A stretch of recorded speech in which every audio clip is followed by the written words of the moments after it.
ಮೊದಲನೇ ವರ್ಷ 10 ಪೈಸೆ ಅದಕ್ಕೆ ನನಗೆ ಹಸಲು ಹಾಕಿದಾಗೆ ಆಯ್ತು. ನನಗೆ 1 ಲೀಟರ್ಗೆ 10 ಪೈಸೆ. ಆಲೋಚನೆ ಮಾಡಿ ನೀವು, ಬರೋ ವರ್ಷದಿಂದ ನಿಮಗೆ ಫ್ರೀ ಅದು.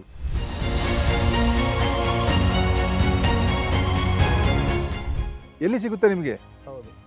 ಧರ್ಮದ ದೇವರು ಕೊಟ್ಟ ನೀರು, ಇದನ್ನ ಸರಿಯಾದ ರೀತಿಯಲ್ಲಿ ಉಪಯೋಗ ಮಾಡಿಕೊಳ್ಳೋಣ. ನಾವು ಅನುಭವ ಆಯ್ತು ನಮಗೆ, ಎಲ್ಲಿ ಸೋಲ್ತದೆ, ಎಲ್ಲಿ ನಾವು ಗೆದ್ದಿದ್ದೇವೆ, ಎಲ್ಲಿ ಸೋತಿದ್ದೇವೆ.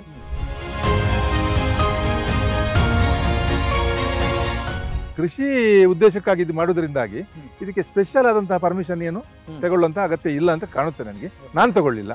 ಹಾಯ್ ಹಲೋ ನಮಸ್ಕಾರ, welcome to boss Wala farming channel. ನಾನು ಚೈತ್ರ. ಸ್ನೇಹಿತರೆ, ಭಾರತದಲ್ಲಿ 70% ಜನ ಕೃಷಿಯನ್ನೇ ನಂಬಿಕೊಂಡು ತಮ್ಮ ಜೀವನವನ್ನ ಸಾಗಿಸ್ತಾ ಇದ್ದಾರೆ. ಸೊ ಈಗಂತೂ ಬೇಸಿಗೆ ಕಾಲ ಶುರು ಆಯ್ತು. ಸೊ ಮಳೆ ಬಂದಿಲ್ಲ ಅಂತಂದ್ರೆ, ನೀರಿಲ್ಲ ಅಂತಂದ್ರೆ ಕೃಷಿಗೆ ತುಂಬಾ ಸಮಸ್ಯೆ ಆಗತ್ತೆ. ಸೊ ಬೆಳೆ ಕೂಡ ಬೆಳೆಯೋದಕ್ಕಾಗಲ್ಲ. ಇನ್ ಕೇಸ್ ಬೆಳೆ ಬಂತು ಅಂತಂದ್ರೂ ಕೂಡ ನೀರಿನ ಅಭಾವದಿಂದ ಬೆಳೆ ನಷ್ಟ ಕೂಡ ಆಗತ್ತೆ, ಒಳ್ಳೆ ಬೆಲೆ ಕೂಡ ಸಿಗೋದಿಲ್ಲ. ಸೊ ಆ ಸಂದರ್ಭದಲ್ಲಿ ರೈತರಿಗಿರುವಂತಹ ಒಂದೇ ಒಂದು ಪರಿಹಾರ ಏನಪ್ಪಾ ಅಂತಂದ್ರೆ ಕೃಷಿ ಹೊಂಡವನ್ನ ನಿರ್ಮಾಣ ಮಾಡ್ಕೊಳ್ಳೋದು. ಅಂದ್ರೆ ಕೃಷಿ ಹೊಂಡವನ್ನ ನಿರ್ಮಾಣ ಮಾಡಿ ಅದರಲ್ಲಿ ನೀರನ್ನ ಸ್ಟೋರೇಜ್ ಮಾಡಿಟ್ಕೊಂಡು ಬೇಸಿಗೆ ಕಾಲದಲ್ಲಿ ಅದನ್ನ ಉಪಯೋಗಿಸ್ಕೊಳ್ಳುವಂಥದ್ದು. ಅಷ್ಟೇ ಅಲ್ಲ, ಕೃಷಿ ಹೊಂಡವನ್ನ ನೀವು ನಿರ್ಮಾಣ ಮಾಡ್ತೀರಿ ಅಂತಂದ್ರೆ ಸರ್ಕಾರದಿಂದ ಸಬ್ಸಿಡಿ ಕೂಡ ಸಿಗುತ್ತೆ. ಸೊ ಹಾಗಾದ್ರೆ ಕೃಷಿ ಹೊಂಡವನ್ನ ಹೇಗ್ ನಿರ್ಮಾಣ ಮಾಡೋದು, ಅದಕ್ಕೆ ಎಷ್ಟು ಬಂಡವಾಳ ಸಿಗುತ್ತೆ, ಸರ್ಕಾರದಿಂದ ಸಿಗುವಂತಹ ಸೌಲಭ್ಯಗಳೇನು, ಸಬ್ಸಿಡಿಗಳೇನು, ಇವೆಲ್ಲದರ ಬಗ್ಗೆ ಸಾಕಷ್ಟು ಮಾಹಿತಿ ಬೇಕು ಅಂತಂದ್ರೆ ಈ ವಿಡಿಯೋವನ್ನ ಕೊನೆ ತನಕ ಮಿಸ್ ಮಾಡದೆ ನೋಡಿ. ಸೊ ಇವತ್ತು ನಿಮಗೆ ರೈತ ಪುರಂದರ ರೈ ಅವರು ಸಾಕಷ್ಟು ಮಾಹಿತಿಯನ್ನ ತಿಳಿಸ್ಕೊಡ್ತಾರೆ ಕೃಷಿ ಹೊಂಡದ ಬಗ್ಗೆ. ಸೊ ಹಾಗಾಗಿ ವಿಡಿಯೋವನ್ನ ಕೊನೆ ತನಕ ಮಿಸ್ ಮಾಡದೆ ನೋಡಿ. ಹಾಗಿದ್ರೆ ಈಗಿರುವಂತ ಪ್ರಶ್ನೆ, ಪ್ರತಿಯೊಬ್ಬರಿಗೂ ಇರುವಂತ ಪ್ರಶ್ನೆ, ಎಷ್ಟು ಬಂಡವಾಳ ಬೇಕು, ಆಮೇಲೆ ಸರ್ಕಾರದಿಂದ ಇದಕ್ಕೇನಾದ್ರೂ ಸವಲತ್ತುಗಳು ಸಿಗ್ತಾವ ಅಂತ ಮಾತಾಡೋಣ. ಸರ್, ಈಗಾಗಲೇ ನೀವು ಕೃಷಿ ಹೊಂಡದ ಬಗ್ಗೆ ಮಾಹಿತಿಯನ್ನ ಕೊಟ್ರಿ. ಹೌದು. ಈಗ ಮೇನ್ ಆಗಿ ಎಲ್ಲರೂ ಕೂಡ ಕೇಳೋದು ಎಷ್ಟು ಬಂಡವಾಳ ಬೇಕು ಅಂತ. ಸೊ ಮೊದಲನೇದಾಗಿ ನೀವು 1.5 ಕೋಟಿ ಲೀಟರ್ ನೀರು ಸಂಗ್ರಹದ ಕೃಷಿ ಹೊಂಡವನ್ನ ಮಾಡಿದ್ರಿ.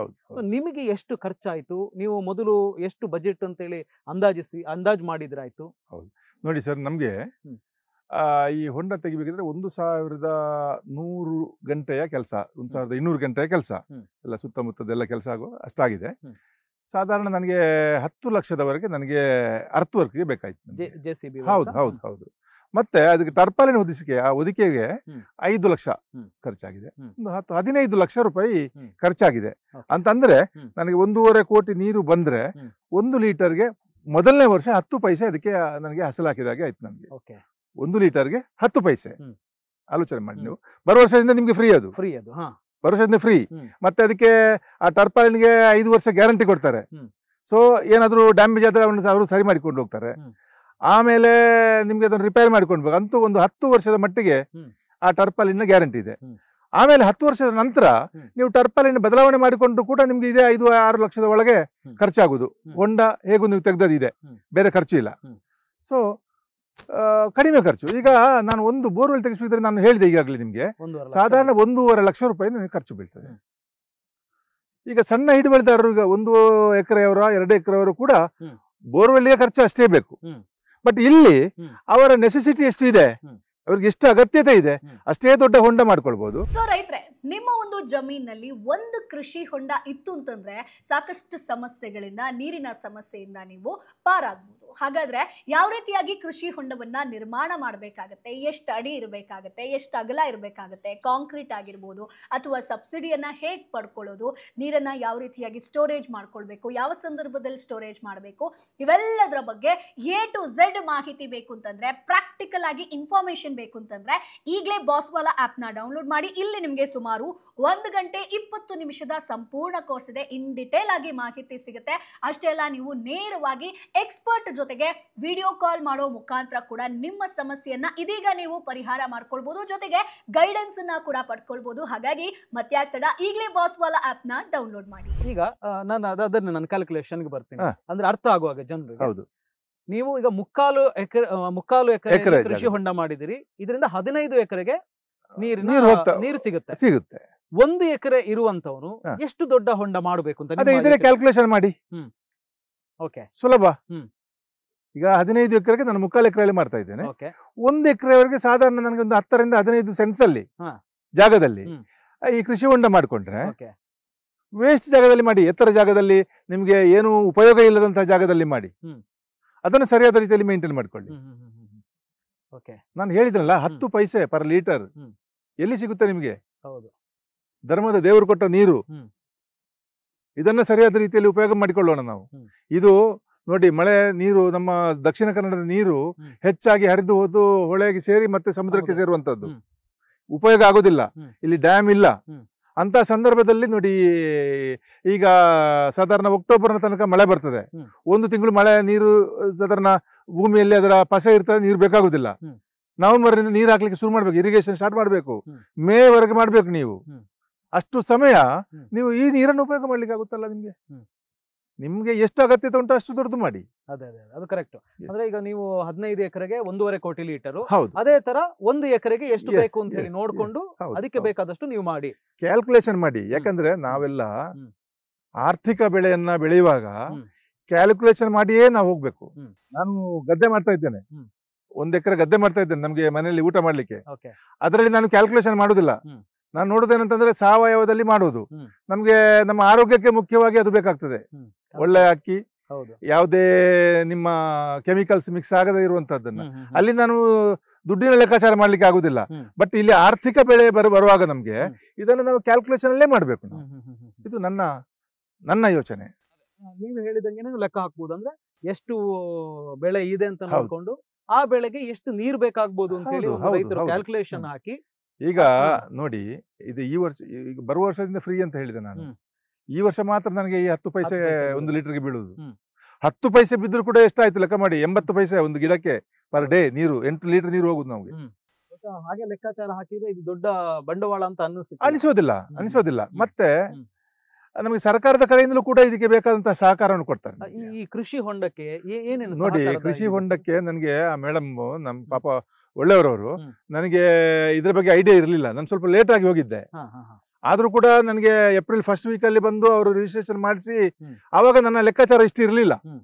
ನನಗೆ ಈ ಫ್ಯಾಕ್ಟ್ರಿ ನೀರನ್ನು ಅದಕ್ಕೆ ಶಿಫ್ಟ್ ಮಾಡಬೇಕು ಅನ್ನೋ ಐಡಿಯಾ ನನ್ನಲ್ಲಿ ಇರಲಿಲ್ಲ. ಮಳೆ ನೀರು ಮಾತ್ರ. ಹಾಗೆ ನಾನು ಸ್ವಲ್ಪ ಪ್ಲಾನಿಂಗ್ ಅನ್ನು ಸಂದು ಕೊಟ್ಟಿದ್ದೆ. ಅದು ಆಗಿದ್ರಾಗಿ ಈಗ ನನಗೆ ಅದಕ್ಕೆ 3 ಲಕ್ಷದವರೆಗೆ ನನಗೆ ಸಬ್ಸಿಡಿ ಕೊಡ್ತೇನೆ ಅಂತ ಹೇಳಿದ್ದಾರೆ. ಆಕ್ಚುಲಿ ನನಗೆ ಅದಕ್ಕೆ 5 ಲಕ್ಷದವರೆಗೆ ಬರಬೇಕಾಗಿತ್ತು. ಬಟ್ ನಾನು ಪ್ಲಾನ್ ಕೊಡುವಾಗ ಸ್ವಲ್ಪ ಸಂದು ಕೊಟ್ಟಿದ್ದೆ. ದಟ್ ಇಸ್ ನಮ್ಮ ಸೈಡ್ ನಿಂದ ಮಿಸ್ಟೇಕ್ ಆಗಿದೆ. ಇಲ್ಲದಿದ್ರೆ ಒಳ್ಳೆ ಸಪೋರ್ಟ್ ಇದೆ. ನಾನು ಅವಾಗ ಕೊಟ್ಟಿದ್ದು ಖಾಲಿ 30 ಫೀಟ್ ಆಳ, ಮತ್ತೆ ಒಂದು 150 ಫೀಟ್ ಉದ್ದ ಕೊಟ್ಟಿದ್ದು. ಇದೀಗ 300 ಫೀಟ್ ಆಗಿದೆ. ಹೌದು. ಸೊ ಬಂತ ಸರ್ ನಿಮ್ಗೆ? ಇಲ್ಲ, ಪ್ರೋಸೆಸ್ ಆಗ್ತಾ ಉಂಟು. ಬರ್ಬೋದು. ಈಗ ಎಷ್ಟು ಬರ್ಬೋದು ಅಂತ ಹೇಳಿ? 3 ಲಕ್ಷ. 3 ಲಕ್ಷ ಬರ್ತದೆ. ಅಂದ್ರೆ ಅದ್ರಲ್ಲಿ ನಿಮ್ಮ ಖರ್ಚು ಎಷ್ಟು ಅಂತ ಇಲ್ಲ, ಅದು ನಮ್ಗೆ ಅದೇ ನಾವೊಂದು 10-15 ಲಕ್ಷ ಖರ್ಚು ಮಾಡುವಾಗ ನಮ್ಗೆ 3 ಲಕ್ಷ ಬಂದಿದೆ ಅಂತ.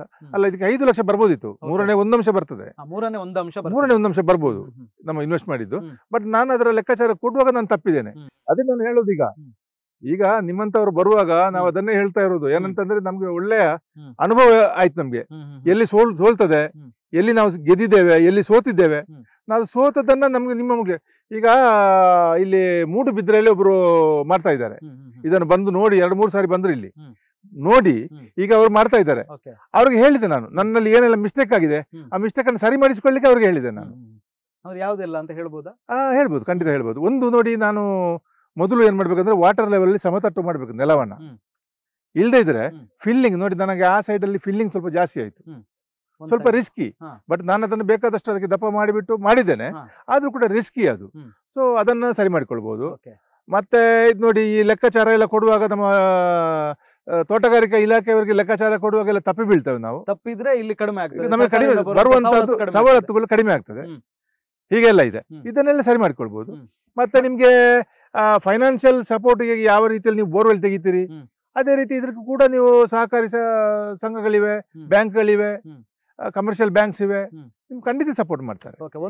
ಒಂದು ಸರ್ಕಾರದ ಸಬ್ಸಿಡಿ ಅಂತೂ ಖಂಡಿತವಾಗ್ಲೂ ಇದೆ. ಖಂಡಿತ ಕೃಷಿ ಹೊಂಡ ಮಾಡೋದಿದ್ರೆ ಅದಕ್ಕೆ ಸರ್ಕಾರ ಸಪೋರ್ಟ್ ಮಾಡುತ್ತೆ. ಹೌದು. ಸೊ 1 ಎಕರೆ ಈಗ ನಿಮಗೆ ಈಗ ನೀವೇನ್ ಮಾಡ್ಬೇಕು ಅಂತಂದ್ರೆ, ನಿಮ್ಮ ಜಾಗದಲ್ಲಿ ನೀವೊಂದು ಕೆರೆ ಮಾಡುವಂತ ಯೋಚನೆ ಇದ್ರೆ ಯೋಚನೆ ಮೊದಲಾಗಿ ನೀವು ತೋಟಗಾರಿಕಾ ಇಲಾಖೆಯವರಿಗೆ ತಿಳಿಸ್ಕೊಳ್ಬೇಕು. ಯಾಕಂತಂದ್ರೆ ನಾನು ಹೋದ ಹಾಗೆ ಲೇಟ್ ಆಗಬಾರ್ದಲ್ಲಿ. ಏನೇನು ತಿಳಿಸ್ಬೇಕು ಸರ್ ಅಲ್ಲಿ? ಇಲ್ಲ, ನಿಮ್ಮೊಂದು RTC ಕೊಡಿ, ನಿಮ್ಮ ಪ್ಲಾನಿಂಗ್ ಕೊಡಿ. ಎಷ್ಟು ದೊಡ್ಡದು ಏನ್ ಮಾಡ್ತಾ ಇದ್ದೀರಿ ನೀವು ಅಂತ ಒಂದು ಪ್ಲಾನಿಂಗ್ ಕೊಡಿ. ಅವಾಗ ಅದಕ್ಕೆ ಸರಿಯಾದ ರೀತಿಯಲ್ಲಿ ಅವರೆಲ್ಲ ಪ್ಲಾನ್ ಮಾಡಿಕೊಂಡು ನಿಮ್ಗೆ ಬೇಕಾದಂತ ಅದಕ್ಕೆ ಏನು ಬೇಕು, ಏನು ವ್ಯವಸ್ಥೆ ಬೇಕು ಅದು ಮಾಡಿಕೊಡ್ತಾರೆ. ಅವ್ರು ಬಂದು ಇನ್ಸ್ಪೆಕ್ಷನ್ ಮಾಡ್ತಾರೆ. ಆಮೇಲೆ ಅದನ್ನು ಸರ್ವೆ ನಂಬರ್ ರಿಜಿಸ್ಟ್ರೇಷನ್ ಮಾಡ್ತಾರೆ. ಹ್ಮ್. ಆಮೇಲೆ ಈಸಿ ಆಗುತ್ತೆ, ಅದು ಅದರಷ್ಟಕ್ಕೆ ಮೂವ್ ಆಗುತ್ತೆ. ಎಷ್ಟು ದಿನದಲ್ಲಿ ಆ ಪ್ರೊಸೆಸ್ ನಡೆಯುತ್ತೆ ಸರ್? ಇಲ್ಲ, ಅವರು ಒಮ್ಮೆ ಬಂದು ನಾವು ಇವತ್ತು ನೀವು ಅಪ್ಲಿಕೇಶನ್ ಕೊಟ್ರೆ ಹ್ಮ್. ಅಧಿಕಾರಿಗಳು ಬರ್ತಾರೆ. ಹ್ಮ್. ಮತ್ತೆ ಅದು ಅಧಿಕಾರಿಗಳ ವಿವೇಚನೆಗೆ ಬಿಟ್ಟದ್ದು. ಹ್ಮ್. ನಮ್ಮ ಅಧಿಕಾರಿಗಳು ಬಾರಿ ಬೇಗ ಬಂದಿದ್ದಾರೆ, Okay. ಪಾಪ ಬಾರಿ ಒಳ್ಳೆ ರೀತಿಯಲ್ಲಿ ನಮ್ಗೆ ಸ್ಪಂದನೆ ಕೊಟ್ಟಿದ್ದಾರೆ.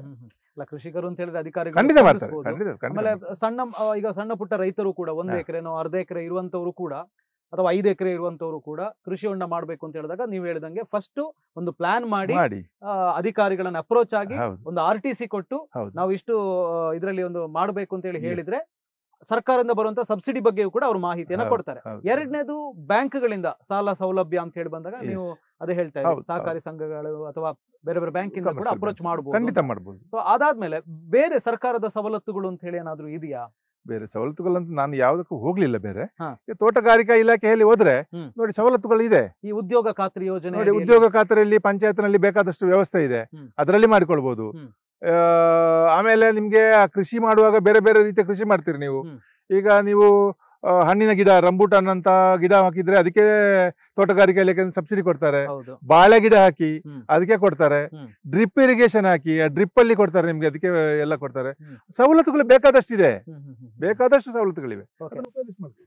ಸ್ಪೆಷಲ್ ಪರ್ಮಿಷನ್, ಪರವಾನಗಿ, ಅನುಮತಿ ಇಲ್ಲ ಇಲ್ಲ ಇಲ್ಲ. ಕೃಷಿ ಉದ್ದೇಶಕ್ಕಾಗಿ ಇದು ಮಾಡೋದ್ರಿಂದಾಗಿ ಇದಕ್ಕೆ ಸ್ಪೆಷಲ್ ಆದಂತಹ ಪರ್ಮಿಷನ್ ಏನು ತಗೊಳ್ಳುವಂತ ಅಗತ್ಯ ಇಲ್ಲ ಅಂತ ಕಾಣುತ್ತೆ ನನಗೆ.